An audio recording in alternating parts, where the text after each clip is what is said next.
I'm getting the message that people are waiting in the lobby. No, that I'm doing. I'm taking care of that. Okay, all right. Okay, I can start your introduction now. Okay. All right. Don't worry about the admit thing. I will take care of that. I will moderate everything. You just continue on your talk, and people will ask a lot of questions, and please be involved in that. I will take care of the rest. Okay. The talk is being recorded for your Sure. benefit. Sure. Okay. Good evening, everyone. Thanks for joining. I'm sure many people are going to join. Right now, we have 54 participants. This will increase. The students take their own time, sweet time in India to join.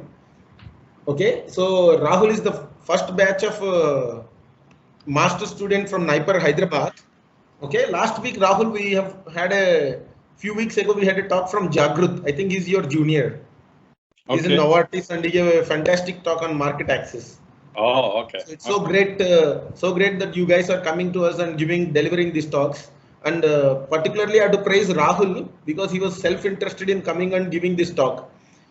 Whenever we are doing masters, it's always tough because nowadays you have a lot of internet options. You can search everything in the internet, but whatever you get in the internet, still you need to streamline it. Right. When I was doing masters, it was so difficult to go and do PhD abroad. It was not so easy. Yep. And we were not using internet also so well.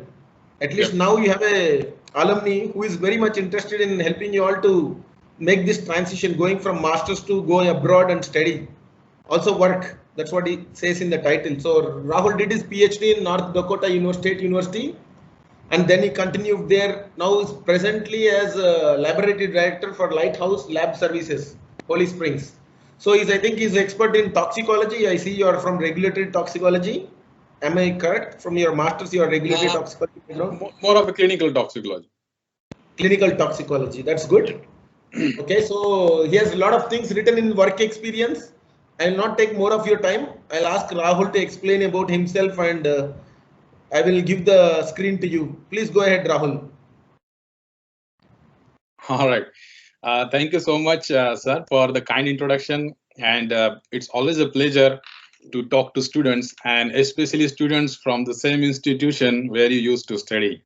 So it's my pleasure, to talk to NIPER Hyderabad students and, just share my experience, whatever my journey after doing masters from NIPER Hyderabad.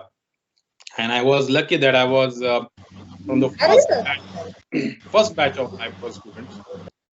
And we all are doing well in your lives, but particularly because I am in United States and I did my PhD abroad, and I know that how much struggle I did at that point of time, because at that time, as sir said, that we didn't know how to use the internet. The internet was not as easily available as it is now.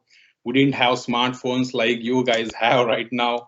We used to use GPRS, and we used to go to cyber cafes and all that. So it was struggle, it was different kind of struggle. So I always wanted, to help students, know that, how it can be done easily. And, there are opportunities, in India and abroad, in almost all countries, where smart and hardworking students like we NIPER students are, they are in highly demand. So I wanted to talk, and I'm glad that NIPER Hyderabad accepted my request and allowing me to talk to you guys. So I'll just talk a little bit about myself. I did buy my B Pharm from Nasik, Maharashtra, in 2007, and after that I joined NIPER Hyderabad. And at that time, it was only NIPER Mohali was that institution, and everybody was trying to go in there. But of course, there was a lot of competition, and so we couldn't. I couldn't get admission there. Of course, I tried, but I couldn't. But at the same time, there was a talk that NIPER Hyderabad, and there are several locations are going to start. And luckily, it started, and we got admission into Hyderabad, and that changed my life. Getting into NIPER, it's the most prestigious institute, pharma institute in India, and it has always been like that. So you guys are lucky that you are in NIPER Hyderabad. You have great platform, and you are in NIPER Hyderabad, and whatever you do from now on, it should be if you go for PhD or if you go for a postdoc, it should be always better than NIPER Hyderabad, that institution. So during my masters, when I did my masters in pharmaceutical analysis, and NIPER at that time, because it was new, there were not a lot of instrumentation. But what NIPER did at that time, that they found some institutions like IICT and USP and CCMB and National Institute of Nutrition. And we got projects in different institutions like this. I got in United States Pharmacopoeia, and I chose that because I wanted to come to United States for my PhD. It was always my dream to study abroad and come to United States and see. So I grabbed that opportunity, and the director at that time, Dr. Prakash Diwan, some of you might know, he was lab director, and he considered that, and he got me into USP, and that really helped me build my profile, research profile. So currently I'm working as a lab director. I finished my PhD from North Dakota State University in pharmaceutical sciences. My dissertation was drug delivery, targeted drug delivery. Rahul, you're muted. Sorry, Rahul, you're muted. Can you unmute and talk? Oh, I'm muted? No, sir. No, sir. No, sir, we can hear. Yeah. So it's Okay, you can audible. hear me, right? Or maybe I'll talk a little bit slow. Maybe I'm cutting. Am I audible? No. It's fine. It's just got muted, but you can continue. Oh, okay. Okay. All right. Yeah. So in my PhD, my research was, targeted drug delivery for cancer. And after finishing my PhD, I joined clinical lab as a toxicologist. I worked mostly on LCMS, MS instrument, because of course my master's was in pharmaceutical analysis. I wanted job related to that, and I didn't go to pharmaceutical industry because it's a big market. Clinical diagnostic is a big market in United States. And now, thanks to COVID, now even in India, people know that, how important are clinical labs, where the diagnostic tests are done. And now everybody knows, what is phase 1, phase 2 trials. Now they kind of know the importance of, pharmaceutical education or pharmaceutical research, because we always crave that, that our profession, pharmacy profession, is not as respected as, medicine or engineering. But I think now people are realizing the importance of pharmaceutical research and our profession, what we do as a pharmaceutical scientist. So here in clinical diagnostic, I got as a toxicologist, and for last 4 years or so, I'm working as a laboratory director for 4 different labs and also consultant. So what I do is, I help someone who wants to start a lab, clinical diagnostic lab, where they do the blood, urine testing, especially the drug testing. USA has a big drug problem, the opioid crisis. Some of you might know that, addiction, drug addiction. It's a big problem here. And there are a lot of labs, who test for, all these drugs in blood, urine, saliva. And I didn't know such kind of job existed. But after coming here, I knew that, okay, even in clinical diagnostic also, we have a good chance, like when we do our masters in pharmaceutical sciences or any pharmaceutical industry, any pharmaceutical topic, we always target job hunting towards pharmaceutical industry. But after coming here, United States, I knew that clinical diagnostic also a big thing. Even in India, even in US, we as a pharmaceutical scientist, we can do research, in such companies like Siemens and different Abbott, all these clinical diagnostic giants. They work on in this field, and we can do job. When I was applying for my jobs, there were jobs for pharmaceutical analysis scientists like me in industries like Apple, Apple and Coke. All these people also, they had jobs for LCMS, MS people, they wanted some scientists, like method development and, developing a method for different drugs, analytes. And I didn't know that, like someone like me who did PhD in pharmaceutical analysis can get a job in Apple, can get a job in Coke, can get a job in paint industry. So they all use LCMS, MS, right? And I didn't know that. So just to, what I wanted to tell you, like we always think our profession, always narrow, but there are a lot of opportunities, and it's just that we need to get exposed. We need to know what we can do with that. So similarly, when it comes to the education, most of you are master students, I believe. Some of you might be PhD students. But as I said, if you want to go for your further education, it should be better than NIPER Hyderabad. And you already got the platform. NIPER is Premier Institute, so it should definitely help. Getting you admission. So today I'm going to talk about the study and job opportunities outside India, and I will primarily focus on USA because I am in USA and I have a little bit bias towards USA. So I'll give you an idea, what you need to do if you want to, apply for PhD abroad, and what are the exams you need to give, and how you can prepare yourself. And some of you might know this, but I will give you a little bit tips and what I did, and what worked for me. So can you see the slide change? You can see, right? So why one should study abroad? So the one thing which I noticed in Western countries, especially USA, is the wide spectrum of degrees and courses. The reason is like it's not like if you did your master's in pharmaceutical analysis, that means you can only do PhD in pharmaceutical analysis. If you did your master's in medicine chemistry, you have to do PhD in medicine chemistry. It's not like that, and there is a lot of interdisciplinary research work going on.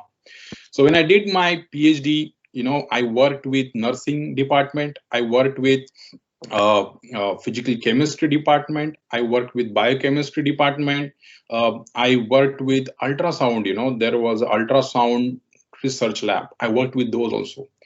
So whenever we think of pharmaceutical research, we only think of pharmacy and pharmaceutical research only. But in USA, and of course, most of the Western countries, because it's a big university and there will be different departments, there is a lot of interdisciplinary research going on, and which is really good in terms of your, research, in terms of you as a professional to increase your knowledge in different fields, so that wide spectrum of degrees and courses, when you come to United States, and like even when you join the PhD, you need to do certain courses, right? And you can choose the courses. So like suppose like if you go to university, you will have courses and you have to take some of the courses, but there'll be few courses you can elect, and depending on your liking. So there is not like hardcore restriction on that, which I really liked, that you can pick and choose, depending on your liking, what courses you want to take. The other thing is opportunities and resources. And as you know, most of these Western countries, they already have taken care of their basic needs, like be it food, shelter, and, roads and facilities. They already have infrastructure. So they can put in a lot of money into the research. So there is a lot of opportunity for research. So if you want to, so in India, like when you work, of course, like in India, we have our priorities, we still trying to get our basic needs. There are still people who need help with their, basic needs. So of course, government has some restrictions. They have limitations. They can put money into the research. Same with the pharma industry, like most of our pharma industry, they work towards, generic market, and there's nothing bad in that.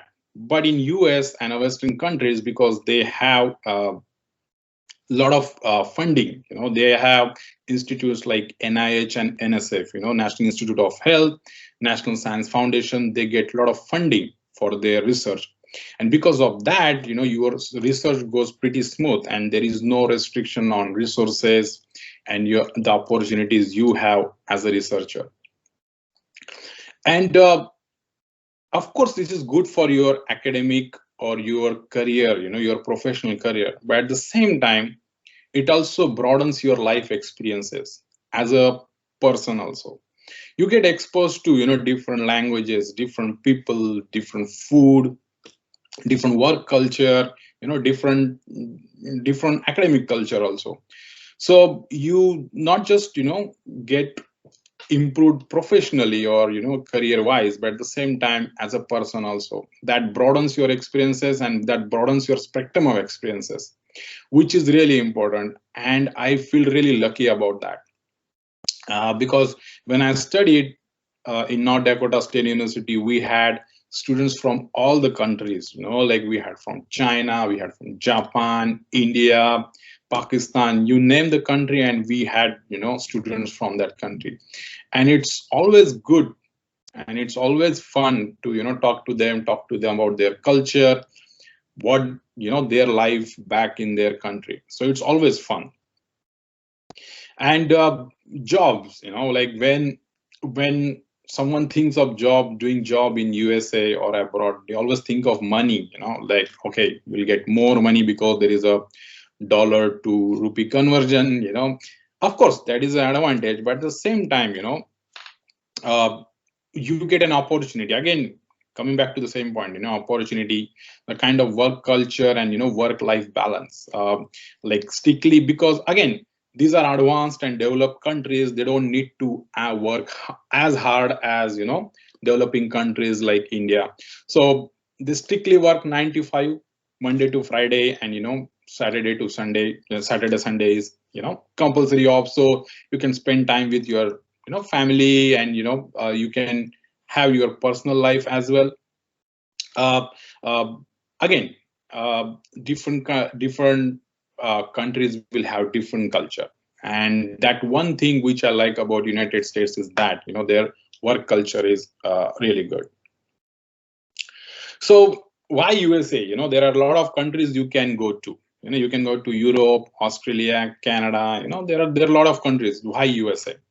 And of course, because I am in USA for over 10 years now, I have personal bias and liking for USA, but there are certain advantages which I will tell you.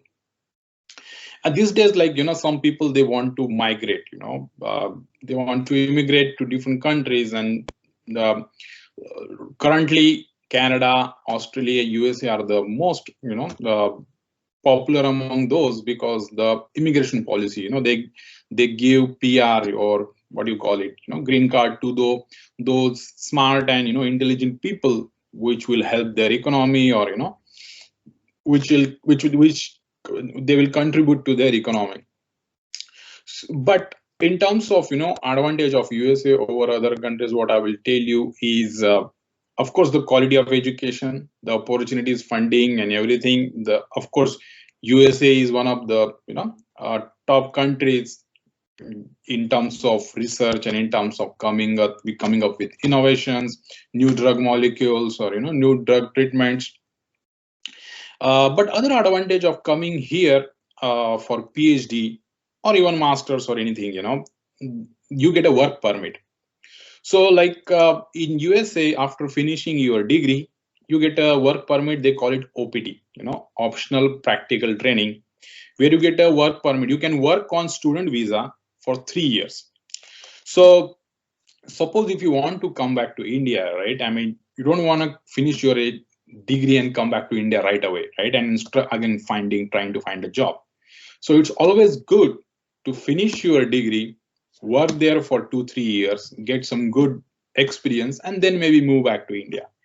And if you want to stay there, of course, you can file for PR, permanent residency or green card. It's personal liking.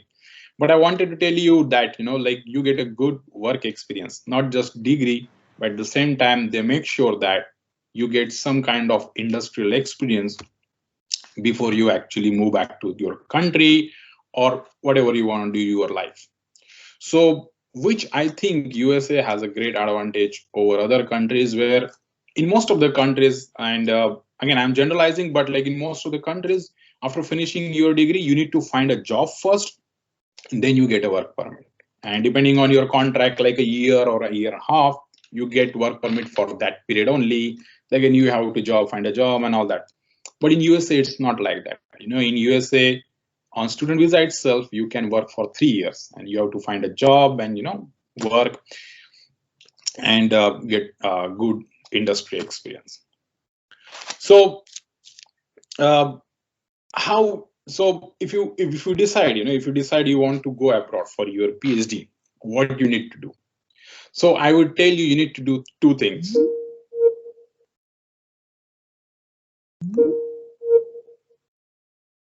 Can you guys hear me? Yes, sir. Yes, sir.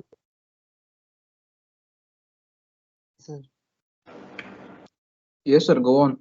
Yes, we can hear you. Continue, Rahul. Looks like his video is off. Rahul? His connection broke, sir. Yes, sir. Yeah, he's joining again. Admit.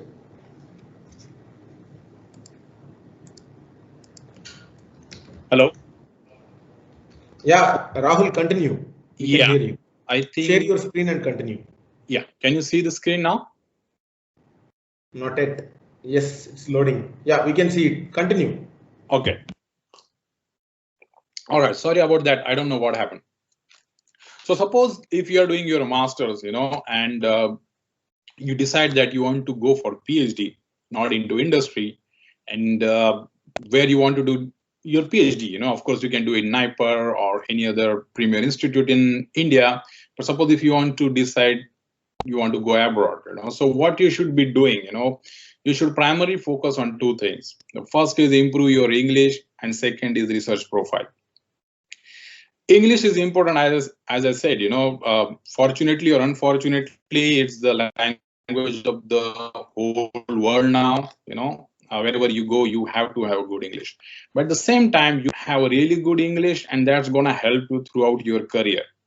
So what I would suggest you, if you think your English is not as good as you want, or you still have some room for improvement, start reading novels, start reading newspapers, start speaking in English, and practice writing.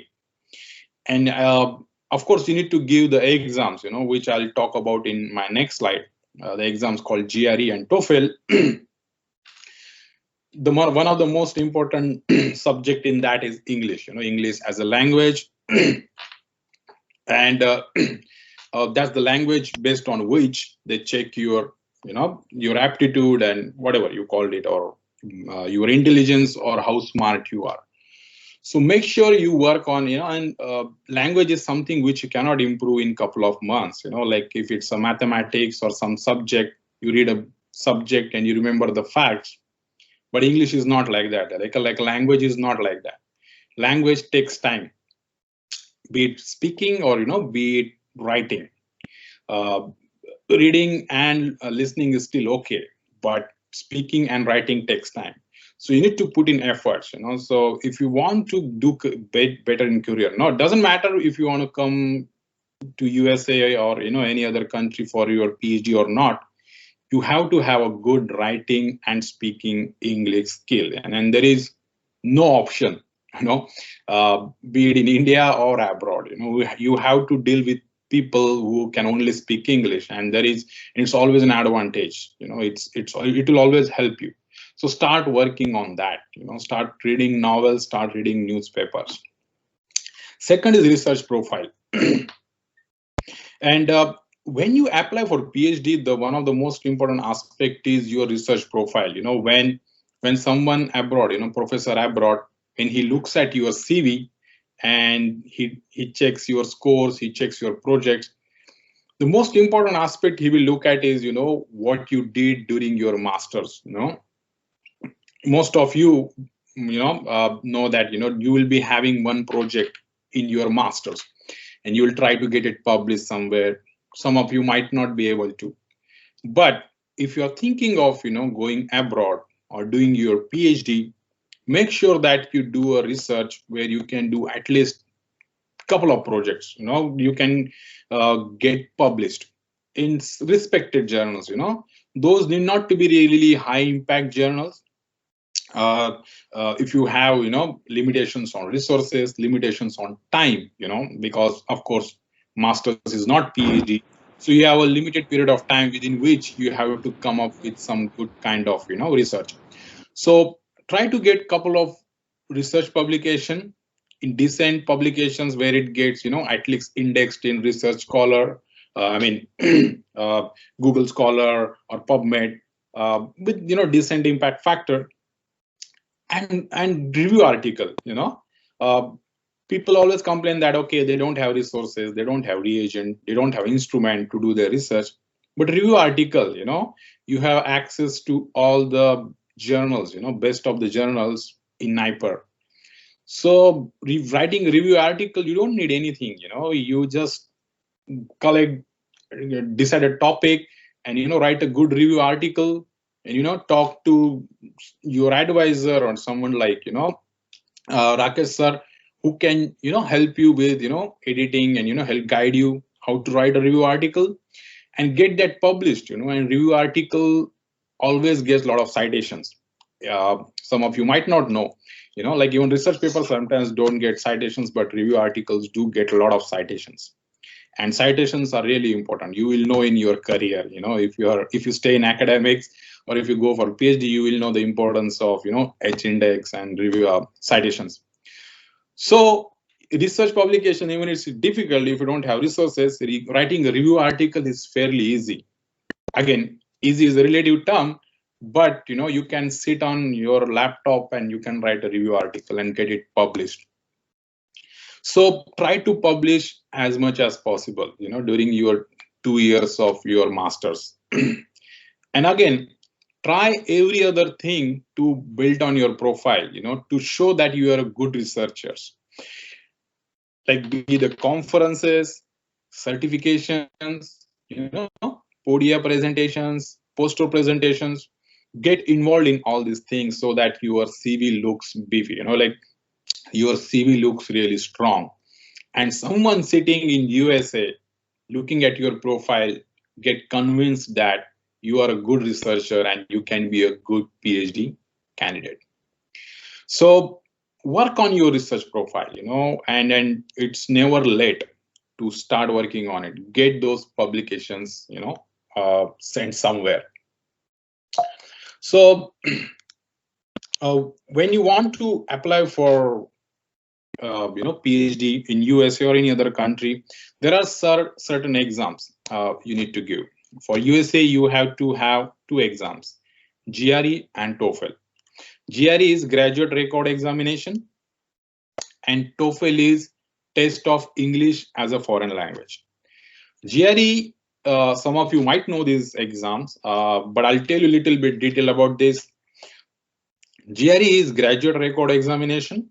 It's an aptitude test, it's kind of test of your smartness, how smart you are, how intelligent you are, how critical thinker you are, and it has 3 sections.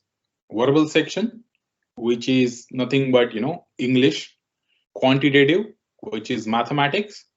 And there is an analytical, which is like a writing exercise where you write your perspective or write an argument about a topic.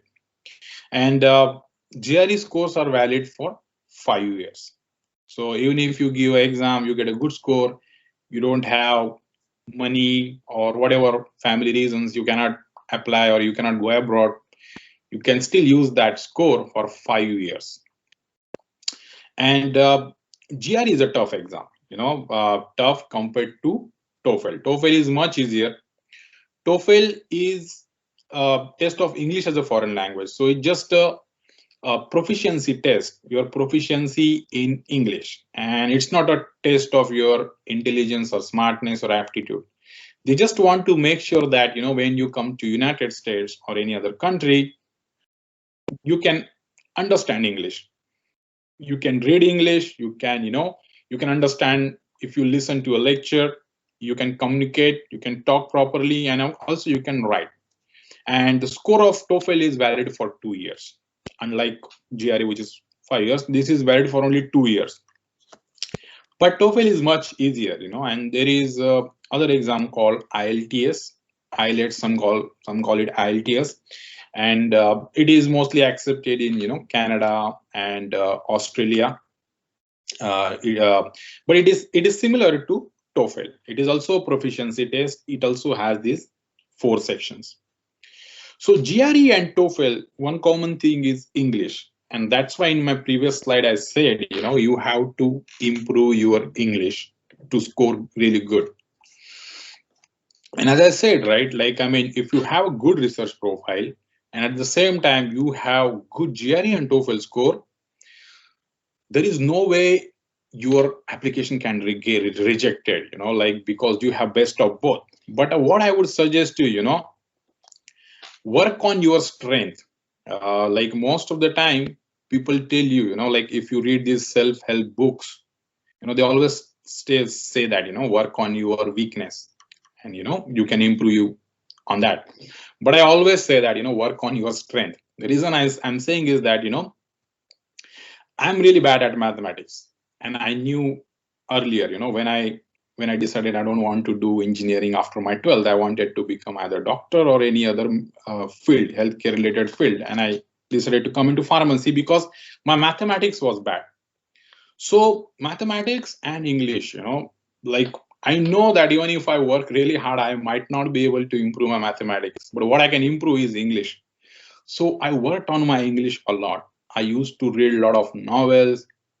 I used to watch a lot of movies. I used to keep dictionary all the time in my hand. And that helped me a lot. That helped me get a good GRE score. And that helped me, land into United States. So work on your strength, what I will say. If you think that you cannot improve your English, maybe work on mathematics, and get a really great mathematics score. So even if you score a little bit low in English, your overall GRE score is good, and if you get a decent TOEFL score, you can still have a good chance of getting admission. So what after getting, GRE and TOEFL score? So next is application process. So application process in Western countries especially is a little bit different for PhD. For master, generally, you just send your application and, depending on score, your ranking, you get admission, right? But for PhD, it's a different thing, Of course, you need to have a good GRE score, good TOEFL score, building up your profile. As I said, you need to have good research profile to show that, someone sitting in United States that you are a good researcher. But the second most thing is communication, which I didn't know when I started applying back in the days. Nobody told me that, you need to communicate with the professor. And that is the most important aspect of the application process or getting PhD admission in United States, PhD or postdoc. So what you need to do is, suppose you are working on drug delivery, you did your pharmaceutical analysis, you want to do PhD in drug delivery, or you want to do PhD in method development, whatever it is. So you go to different websites, in different universities in United States, find out the faculty there and find out what research they are doing, what kind of publication their research publications are. And you start writing them emails, you tell them what you are doing, attach your CV, attach your publications, and tell them in short that why you want to do PhD in his lab, in her lab, that professor's lab, and why you should be getting, attach your CV and publications to show that you are a good researcher, and I didn't know that this is really important. This communication is really important. Unlike master's admission, PhD admissions are totally in hands of a professor. Master's admissions are mostly based on your GRE score, your TOEFL score, and the graduate school, they decide. But in PhD, if some professor has a funding, and he wants students to work on his research because he got a funding from NIH, he got funding from NSF, and he needs someone, right, to work on that project. So he will go and go through applications. But if you're already communicating with him, you are sending an email, he already knows you, and if your profile matches with what he's doing, that's a great combination, and your admission chances gets increased by 100 folds. So the communication is important, and I didn't know at that time. And sending an email is free, right? I mean, it's not like you're applying and you have to pay fees. You just have to send email to a professor. And I remember at that time, even I didn't know that I shouldn't be sending to all professors, but I used to send emails to almost all professors, irrespective of what they're doing. I was so desperate to come here, but luckily I got admission into the program which I wanted. But what I want you to do is, if you have a good profile, start communicating with these professors abroad. Send them email, send them snapshot of your profile, and just show interest that you want to do PhD in their lab. Communicate not just with professors but also the students there. Right now you have LinkedIn, you have Facebook, your seniors, someone like me who is sitting in United States, or your immediate seniors, who are currently doing their PhD abroad, or who are doing postdoc in some university under some professor. Just message them, and ask them whether they have admissions going on, whether their lab has funding or not. Funding is really important, like randomly applying to any university, any professor doesn't help unless they have funding, right? Only if they have funding for their lab, they won't be able to give you admission. And even if they get admission, they won't be able to provide you with stipend, with the scholarship you want during PhD. So this research before you apply is really important, and that can only be done through communication. And right now you have really good social media platforms, be it LinkedIn, be it Facebook, be in contact with your seniors. It will definitely help you in your career, and especially getting this information. And admissions in United States happen in fall. They call it fall, spring, and summer sessions. But 95% of the admissions, they happen in fall semester. Fall is like August, our regular August semester. And for that, application deadlines are mostly in December and January. So to give you a timeline, if you want to apply for fall 2022, suppose if you are going to finish your degree in fall 2022, August 2022, you need to apply sometime in December of this year, December 2021. So plan your studies or GRE TOEFL exams such that you give your exam sometime in August, September, and you can start researching, you can start communicating sometime in October, November, and then you apply in December and January. So start doing that, whichever stage you are in, and start, and then you select your university. Like when you communicate with the professor, communicate with your seniors, you know that where you can apply and where your chances of getting admission or getting funding is important. So then you select those 5-6 universities, and then you apply. But of course, after selecting universities, there are two other aspects. You need to write a SOP and recommendation letters. SOP is nothing but statement of purpose, which means why you want to do PhD. What you did before, what you are doing now, and what you want to do in future in your academic career or in your research. And a lot of advisors, when they give admission, they read your SOP. And that's really important. You cannot just say that, because there are more jobs in this field, I want to do PhD in this field. There needs to be a, concrete reason why you want to join particular department or particular research, why cancer drug delivery, you need to come up with something, you need to tell them the reason why you are interested in that. And of course, after that, you get admissions or rejections with funding, without funding. But I'll tell you, if you're applying for PhD, there is 90% or more than 90% chance that you get admit with full funding or you don't get admit at all, because PhD is a long-term commitment, right? It's not like masters, like 3 semesters and you get a degree. Of course, it's like 4 or 5 years program. So they make sure that if they give admission to a student, that student gets a tuition waiver and some kind of stipend, some kind of scholarship to sustain, to make sure that you have your living and living expenses and other expenses taken care.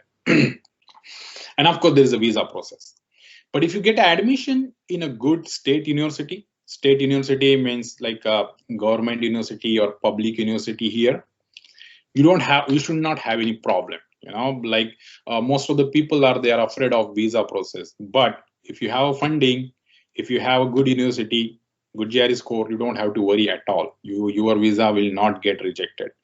Visa gets rejected, if the university is not well reputed, your GRE score is not good, you have to show like 20-30 lakhs in your bank account, and those mostly problem for the master students. But if you're going for PhD, you shouldn't have any problem with your visa. So in nutshell, during application process, the communication is really important. Now coming back to jobs. So again, a lot of people, they ask me like, do I have to come to United States for studies in order to get the job? So I would say, yes, there is a chance, like we see a lot of IT professionals, especially coming to United States, mostly TCS guys and Infosys guys, they come here through company, that is employer sponsored visa. They call it H1 visa. And on that visa, they come to United States. But I'm telling you, in pharma, it's very rare. It's very rare that your company will send you here. Again, there is a chance. I have seen, some of my friends coming directly, doing job in India and then coming here for job. But again, it's very rare and it's difficult. So what I would suggest you, the best bet is to come here for PhD, and then after that you can work on your F1 or your OPD. I won't talk about green card because that's not a concern for you. But if you want to do a job in United States, if you want to come here, the best bet would be to come here for PhD. So that's fairly easy compared to getting job directly. So again, I'll tell you, the most important thing, if you want to do anything in your life, you need determination and persistence. I'll tell myself, my own experience, that almost 5 years I spent while preparing for GRE, TOEFL, finding out the process. And of course, it took me 5 years because at that time, the information was not easily available as it is now. We didn't have high-speed internet like you have. We didn't have phones in our hand. So it was difficult. And it took me a lot of time, and I make best use of these social media platforms. I myself got admission because of Orkut. I don't know if you know, some of you might not know, there was a platform called Orkut, and I got admission because of that. And that's a different story, which I won't go into details. But make best use of these social media platforms. I know like everybody curses these, they say these are bad things, but there are a lot of groups, there are a lot of groups on these social media platforms. You can connect with different people and get information which you need. So make a plan, and not just a short plan, a short-term plan, but make a long-term plan also. And a dream without a plan is always a dream, as they say. So decide what you want to do, just don't go with, just because your friend is doing something, don't go there. Just because somebody told there is a scope for this subject, don't go for that subject. See what you like, see what you like, what you want to do, because that's the thing you're gonna do for whole of your life. uh, Customized individual plan is important. Just because I'm telling you to come to United States, don't decide tomorrow and start preparing for it. Work on your own strengths, work on your personal liking, your family background, what you want to do in your life, and then decide. Don't go with what everybody is saying. Plan yourself, and if you plan, I'm pretty sure that you will get what you want to do. So coming to United States for your PhD, it's not difficult, it's not expensive. I'm telling you, like, I'm from a middle class family. My father was a teacher. Now he's retired, but it was always in my mind that that middle class students cannot go abroad. That always we always have that inferiority complex in terms of speaking English also, but at the same time financial background. We always think that going to USA, Europe is always expensive and only rich people can go. But that's not the case. You are in NIPER, and that means you are better amongst everybody else in our professional field. So take advantage of that. Take advantage of NIPER, the facility you have, the kind of staff you have, and uh, plan it. Like, if you're going for PhD, I'm telling you, like, after coming to United States, I didn't pay a single rupee. I didn't take a single rupee from my father or from my family. So I got full funding, and I got stipend well enough. Even I used to send money back to India. So if some of you might be thinking that it's an expensive thing, it's not the case. I'm telling you. So PhDs, masters, sometimes it's a problem, because masters you don't get funding. But I know most of you are master students or PhD students. You don't have to. You just have to play for application and your exams. But other than that, coming here, you get full stipend, and you get fee waiver. So it's not that expensive as some of you might have thought. So think about that, and I'm always available. You can. I started this study abroad consultancy, and my whole purpose is to help students who are not confident and who think that is a distant dream. Studying abroad is a distant dream. To tell them that it's not that difficult. Like normal students coming from a normal background, a humble background, can also go abroad for their studies, and get a higher degree. I'm telling you, just because that you want to come to United States and all that, it's not necessary. Get a higher degree. It's always gonna help you in your career. And this is me, Rahul Nahire. This is my wife, Varsha. And good thing about that is she was also in NIPER Hyderabad. So we were classmates. She was in pharmacology department. I was in pharmaceutical analysis. We both did our PhD in North Dakota State University, and we got married.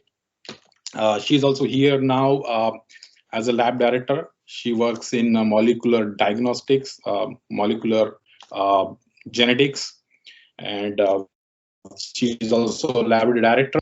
And with this, I would like to thank all of you, Dr. Shashi Bala Singh and Dr. Hara Prasad and Dr. Rajesh for this opportunity in arranging this. It's always a pleasure, and I can't tell you how much NIPER Hyderabad is close to my heart, and not just NIPER Hyderabad, the Hyderabad city itself. It has special place in my heart because it changed my life. I got my degree, I got my wife, and I have a lot of friends in Hyderabad also. So it's always a pleasure to talk to my alma mater and students, and I'm always ready to guide you if you have any questions, concerns regarding anything related to study abroad. So with this, I would like to conclude my talk, and thank you so much. Thank you, Rajesh sir, for organizing this, and I'm open to, any questions, any concern anybody have.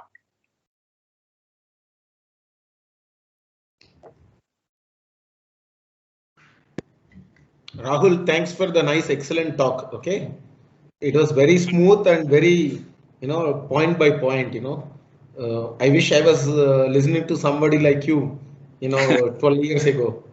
Right, So right. many students could have benefited. I will wait if they have any questions. So you explained very well about the visa situation. If you go to Europe, for example, I was in Switzerland for 6.5 years. It's not the same situation. The work visa is different. Where Yeah. in US you get this OPD, the thing for the F1 visa for the student. The visas are very important, which many of the guys, unless you go there and start looking for jobs, you will not realize this. Many of the students won't be knowing about that. They won't be knowing the difference between H1B and EB1. Okay? Yeah. Only when you go there as a scientist with your citations, you can try EB1 route. Right. I keep hearing from all my friends, but Yeah. as a student, they won't be knowing all these things. Yeah. Okay, so it's good that you went in a detailed manner, step by step. Now we'll ask the students to ask some questions. Students, please ask questions if you have. He is staying there and has a lot of knowledge, so he'll help you with many things. And also, he's a consultant, so you can contact him later also. But please ask now. Hi, sir. Yes. This is Surya. It is very informative session. Hey, Surya. I know one doctor in US, Kumar Kottapalli, sir. He advised me that try to get admission in Masters of Public Health. That is easy route to come to US and then try wherever you want to do your PhD. Is that true? I mean, see, again, coming to United States for masters has its own disadvantages. The first and foremost is expenses. There is no guarantee that you will get funding, at least for first 6 months. So you might have to pay the fees. After first 6 months, you will get some kind of tuition waiver. You will work part-time. You might get TA and RA, but the first 6 months sometimes would be difficult. You might get a funding. I'm not saying you will not get, but the good advantage of doing masters in India and coming here for PhD is that PhD, if you get an admit, you're gonna get funding. You don't have to worry about money at all. And they don't have funding, they will not give you admission itself. They don't want to come. They want you to come here for PhD for 5 years without any funding. So my advice would be, best thing. I guess you are doing masters, right? Yes, sir. You're doing masters, right? Yes. Yeah. So best thing would be, if you're doing master, you don't have to come here for MPH. MPH for those, who are doing, you did Pharm. And if they want to come to United States and they are ready to spend some money, 10, 15 lakhs, then you can come here. And after MPH, you don't have to do PhD, because after MPH, you will get job. But again, it's up to personal liking. But I would tell you, don't waste your money. Don't do masters again. If you're doing, if you want to come here to United States, if you're doing masters now, get couple of publication, get couple of review articles, get a good GRE score, you will get admission for PhD for sure. If you apply to, if you do all this right step, communicating with professors, building your research profile, good GRE score, you'll definitely get admission for PhD with full funding. I'm telling you. It's just that you have to do a little bit of research. Don't randomly apply anywhere. Communicate with professors. If they encourage you to apply by looking at your profile, then you go and apply and you'll get an admission for sure. The one reason he might be telling you MPH is because right now there are a lot of jobs for that particular degree here in United States. MPH is Masters in Public Health Administration, and there are a lot of jobs for that degree. But I haven't seen a lot of people doing PhD after that because they get job right away. So it's up to you. But I will tell you, because you have master's degree, come here for PhD. That would be my personal opinion, of course. Yeah. Sir, some of my publications are on a track. In very soon, I may get that publications 2 to 3. So I didn't start the preparation yet because of my projects. What is the correct time to any correct time for the vacancies for applying PhD, right? admission for applying? Yeah. So admission, as I said, they happen in fall. They call it fall, which is August. Just like Okay. our academic year, it starts around that time only. So if you want to apply for, like, if your degree, your master's degree is completing in fall 2022, which is August 2022, you should be applying sometime in December of this year. Sir, But my master's will complete in June. This this June, year, 21 June. 2021 June. yeah. So see, now it's late for you to apply for this year. So you have to apply next year. So for you, the best thing would be, start preparing for GRE. So give GRE sometime in August, September. After finishing degree, get a job somewhere, and in December, apply for universities. Keep your job, till you get admit. Once you get a visa, you can leave the job and then you join the PhD in fall 2022. So it's late for you right now. The admission, the application deadlines are already gone for this year. Okay. So you need to target next year, 2022 August. So you have 1 year. So and you have good option that now you can join the industry, earn a little bit of money. You don't have to ask money to your parents. You can use that money for your applications. So the best thing would be, start working on GRE TOEFL preparation, get your publications, appear for GRE, save money, whatever jobs you gonna take, and get an admit, and then come to United States in fall 2022, which is August 2022. Okay. All right. Okay, sir. Thank you, sir. All right. Good evening, sir. Hello, sir. Hello, sir. Yes. Yeah, please go ahead. Hello. Hello, sir. Thank you for the session, sir. Yeah. Ask. Hello. Ask your question. Yeah. Go Yeah, ahead. ask your question. Yeah, sir. Sir, I am Varun. Currently, I am doing my Pharm MBA from NIPER, Hyderabad. And I have a question. What will be the option for Pharm MBA if I have to do my job in abroad? Job in abroad for pharma MBA. Again, as I said, getting job directly here it's difficult. Unlike IT professionals, there are very few companies who can send you here. The best bet would be coming here for MS in management, which is, again, it's like an MBA but MS. I haven't seen many people doing PhD in your field. So for you, there are limited options, in terms of getting job here. But if you really want to come to United States, what I would suggest you come here for MS in management, they call it, which you will finish within 3 semesters. But you have to be ready to, spend a little bit of money initially, and then you can get a job, but getting directly, getting job directly in United States is a little bit tough. It's very rare. I don't want to give you false hope, right? And it is difficult. So what about the Canada? Canada, again, yeah, Canada story is different. I didn't stress about that is much, but Canada, you can apply for PR first. Like you don't have to be United States for applying PR. Once you get the PR, you can go there and then find the job. So for PR, you need to give exam called IELTS. You get a good, really awesome IELTS score. You have a higher degree, and you have professional degree. You will get PR within 2 years. Once you get PR within 2 years, you can go there and start finding a job. Varun, you can try the skilled immigrant program for Canada. Yes, sir, the express program, express entry. Express program. So Canada is a different ball game than USA. Don't mix up countries. Don't mix up UK. Don't mix up US. Don't mix up Germany. Don't mix up Switzerland. Every country is different. Every country has different visa rules. Yeah. Okay, the game is different. Yes, sir. You can't compare volleyball and football. Okay, both are different games. Yeah, but Canada, I mean, like Canada is popular these days because of their immigration, right? Like if you have a higher degree and if you have good profile, good IELTS score, you have good chances of getting a PR there and then finding a job. So again, I mean, it's personal preference. A lot of people, they are trying for Canada.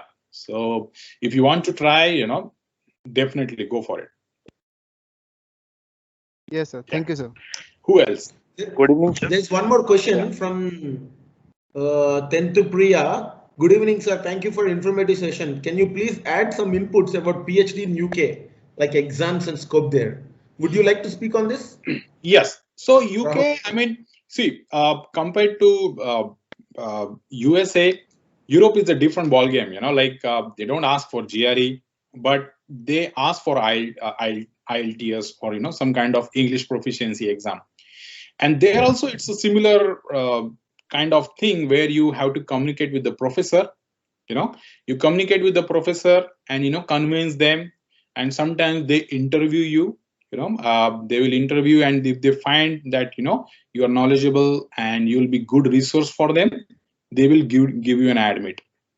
And again, if you get an admit for their PhD, like they will take care of your tuition fees and they will give you a stipend, of course. But in terms of employment after PhD, I don't have good experience. Like a lot of my friends, they have that, they had that experience of finding your job on your own, and it is a little bit difficult getting a job in UK or in Europe. And also, like some of European countries, they have different languages, like Germany and Austria and France. UK is not a problem, but I have seen some of my colleagues doing their PhD there, but they had to come back to India. But of course, it's of course is one of the options. Like if you don't want to give GRE, I think Europe is the good option. You can just give TOEFL or IELTS, and if you have good research profile, then start finding the professors there who have similar research interests like what you did in your master's, which is related to that, so that it becomes easy to convince them that you are a good researcher. So make sure you have a good research profile. And why is this important? Like if somebody tells me that they are good in playing tabla or guitar, but unless I see a video of them playing something, how can I trust them?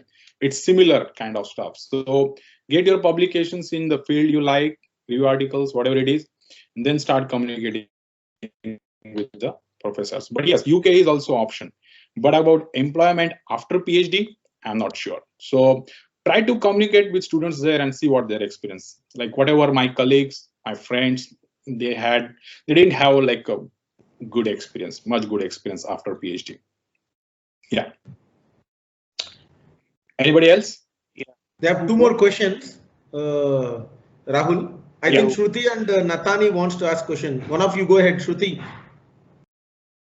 Yes, sir. Good evening. My name is Shruti. Thank you for the talk. I wanted to ask about the expenses, because you mentioned that so I had the similar query like you, because I also come from a middle class family, and initially is there an investment that we had to do? Because I thought that okay. So you are a master student, right? Yes, sir. Yeah, and you want to come here for PhD, right? Yes, sir. Yeah, so I'll tell you exactly how much you're gonna spend. Okay, so GRE and TOEFL, they both are like 15,000 rupees. Okay, so consider as 30,000 total. Okay, and with each application you need to pay some application fee. It can be $50 to $100. I will consider $100 each. Okay, so $100 means 7,000 or 8,000. Okay, and you consider you apply for 5-6 university, which is like 50-60,000. So your expenses are not more than 1 lakh. I mean, again, when you hear 1 lakh, what it sounds really high. But again, I'm telling you, in terms of what life you will have, or what you're gonna do, what you will have after that, it's nothing compared to that. So if you want to go for PhD, and it's not like you have to apply for 5-6 universities. If you are confident enough, you have some professor who promised you admission, you can apply for only 3-4 universities. You don't have to go. And again, not all universities have like $100 application fee. Sometimes they waive Sometimes if you tell them that, okay, I'm a student, I don't have much money, and you just email the professor, they would say that, okay, you don't have to pay the money, you pay the application fee only after admission. They call it fee waiver, application fee waiver, and you have to pay fee only after you get an admission. That is also possible. So see, there are a lot of opportunities like this, and your expenses are definitely GRE and TOEFL. You have to give the fee, and there is no waiver for that. But if you are smart enough, you can keep your expenses. There are universities where there is no application fee. Yeah, I mean, you have to find that, of course. I mean, there are a lot of universities. So your expenses will be this much only. And of course, air ticket. And I think that expense you won't mind, right? Coming to United States, you won't mind paying for your own air ticket. But after coming here, there will be literally no expenses, I'm telling you. And on contrast, you will be sending back. You will be sending at 10 years before I used to send money back to India. I used to get that much. And if you're a bachelor, you don't have much expenses. You share your room, you eat pizza, and you don't have much expenses. As a PhD student, you don't have much social life anyway. So Rahul, let them eat the US food. You said they have to enjoy the food and culture. So right. US restaurant means going to McDonald's and KFC, guys. Yeah. So I mean, in terms of expenses, I'm telling you the maximum. If you apply to 10 universities with $100, application fee, max you can spend is 1 lakh. And if you're getting stipend already, you're getting stipend, you start saving money. If you don't want to ask money to your parents, start saving money right now. I'm pretty sure you're getting stipend, right? You guys are all getting stipend. So start saving money. And if you are already in final year, you cannot apply now. You're going to apply next year.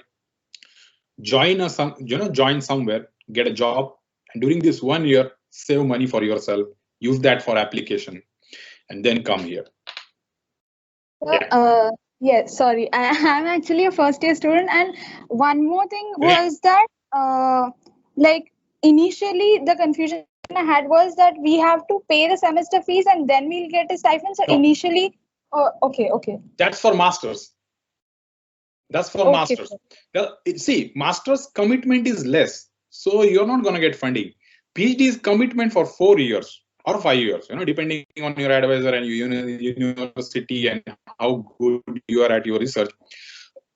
That commitment is long, and nobody wants you to come here without funding, right? So in PhD, you get admission with full funding, or you don't get admission at all. They will reject your application not because your profile is bad. Sometimes you get rejected because they don't have money. So if they don't have funding, they won't give you admission. So when you get an admission, you get a tuition waiver and you get a stipend. So don't worry about that. If you're coming here for a PhD, you will get an admission with full funding, or you won't get admission at all. So that semester thing is for masters. If you want to come here for masters, then you have to be prepared for first semester expenses, which is around 15 lakhs. But again, if you are a master students, and you said you are in first year, right? So I think it's a good thing. This is the right time. If you're thinking about doing PhD abroad, start your plan right now. Yeah, and don't forget about that. Just save money for your applications, and that will be enough. Yeah. Thank you very much, sir. So Shruti, basically, to summarize, as soon as you join for PhD, you get scholarship. You don't need to pay any fees. Is that right? So yeah, you just need to, like what Rahul says is, you just need to buy your flight ticket and pay for the GRE and everything. Once you get the admission, you don't need to pay. Maybe you have to plan first 2 months of expenses, afterwards you're out on your own and you can send your money also home. That's what he's highlighting a lot. Yeah. And which is true even from my experience. Okay, I didn't do PhD from abroad, but I know it. I've seen enough PhDs from doing abroad. So we have one more question. I think you should be the last question, okay? Since we are already took 1 hour of your time, Rahul. So let me make it last question. If somebody has questions, you can write to me. I can forward to Rahul. Okay. One last question from Nathani, I think, is good evening, sir. Thanks a lot for this session. Can you please tell us about regulatory affairs in US, like having direct jobs, or how to start a career in US? Yeah. Again, as I said, getting direct job in United States is difficult.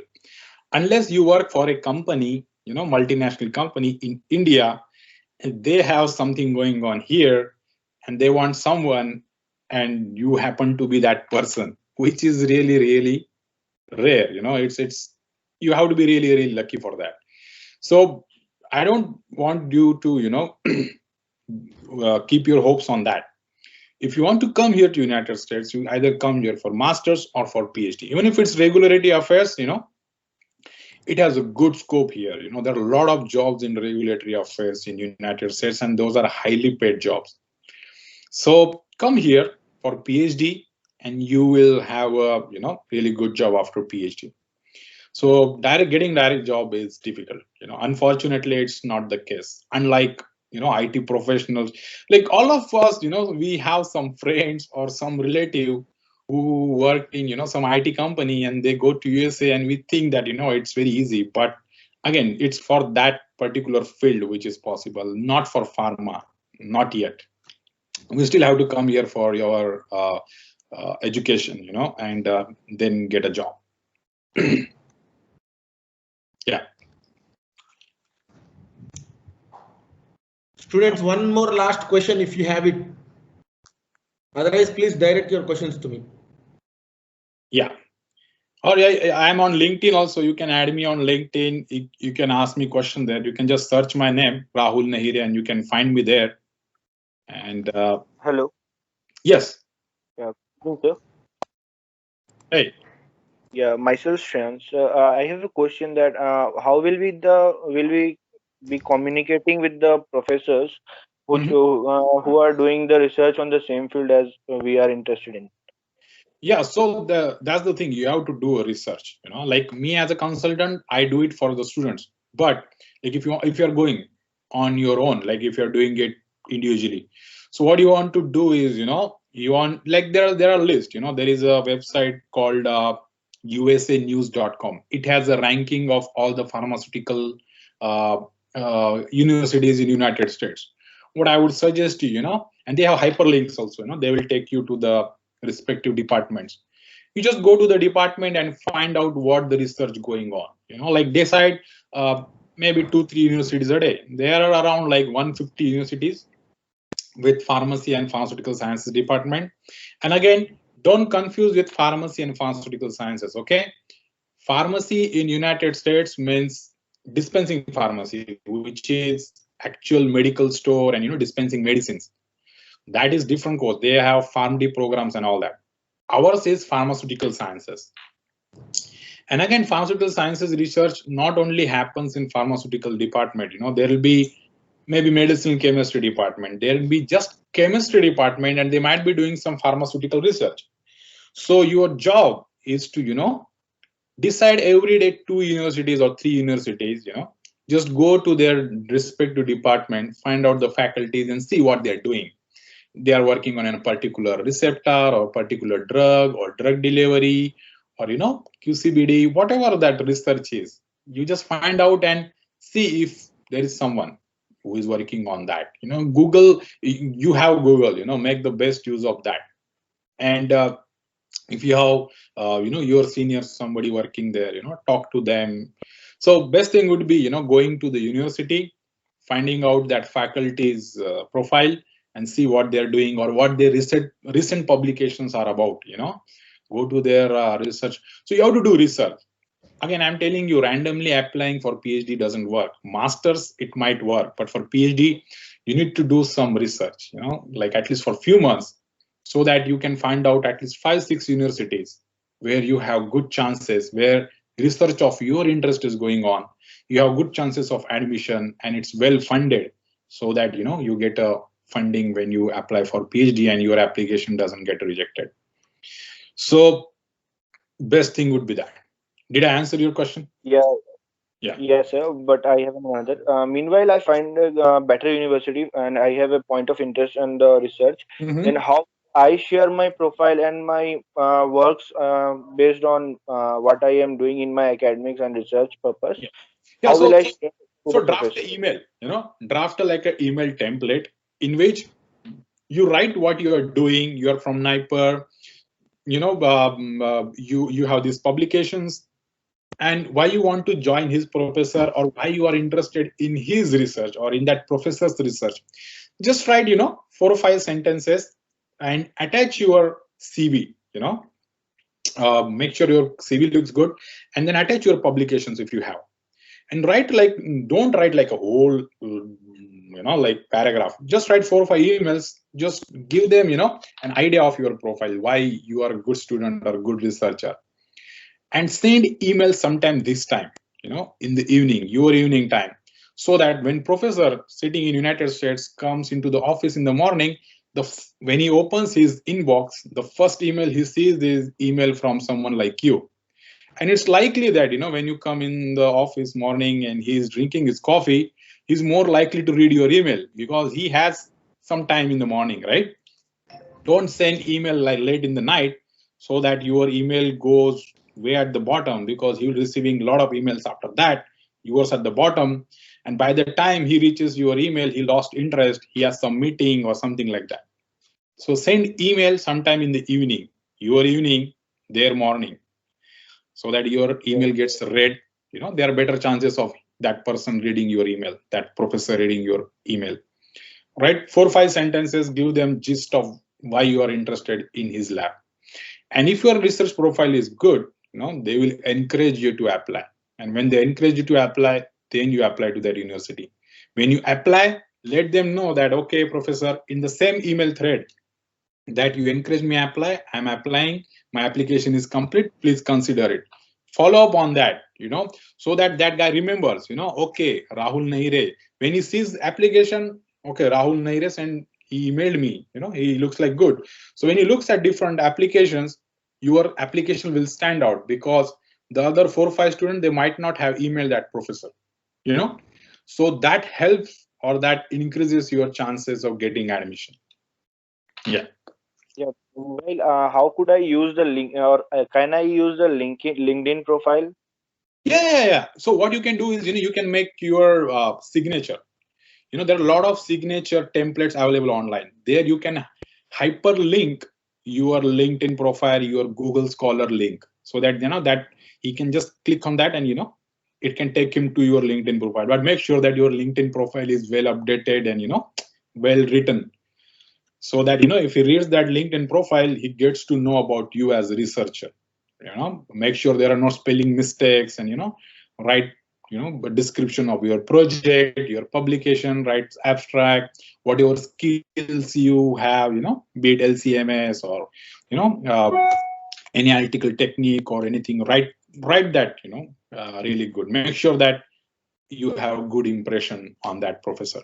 Yeah, you can do that. But you can have a template, and use that template again and again for the same professor. Just change a couple of sentences according to that professor's research. Thank you, sir. Yep. It was a very informative session with you. We could not find all the information available at one place. Oh, see, you have internet, social media. Make the best use of it. Sit on internet every day. Couple of hours just doing this research. I'm pretty sure you will get benefited. Yeah. Thank you, sir. Yeah. All right. Anybody else? Rahul, yeah. Let us end the session. Many of them are still there. So I will give you the recording soon. Okay. All right. Download and share the drive. Okay. Thank you. Thank you very much. Thank you for coming forward and giving this excellent session. I am sure you can see from the number of doubts they ask, and many students are benefited a lot. Please tell your friends also to join Alma Connect, your batchmates, whomever you are in contact. Sure. We would be happy to hear from them. For example, your wife is alumni, so we would like to hear from her also from a different perspective. And other friends of your batchmates, please ask them to contact us, or you share the contact details, we will contact them. Definitely. We want to organize more and more of this so that students benefit. The main aim is to students should benefit, and you all should also connect to the alumni chair. This is the main motive. Yep. All right. Thank you so much, and thank you guys. If you have any questions, let me know on LinkedIn, or let Dr. Rajesh know, and he can forward it to me. Thank you so much. Thank you, everyone. Thank you, Rahul. I will send you the video, okay, through Drive. All right. Thank you, sir. Bye. Thank you.